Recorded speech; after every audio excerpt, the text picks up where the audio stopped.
ባለውለታዬ ባለውለታዬ አመድ ያነሳኸኝ ከትቢያ ተጥዬ ተመስገን ጌታ እጃችሁን ባለውለታዬ ባለውለታዬ አመድ ያነሳኸኝ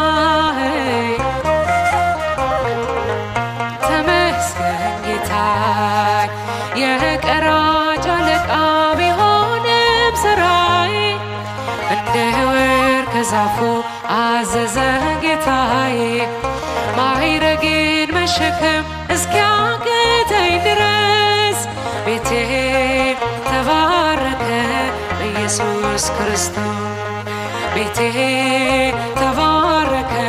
በኢየሱስ ክርስቶስ ባለሁ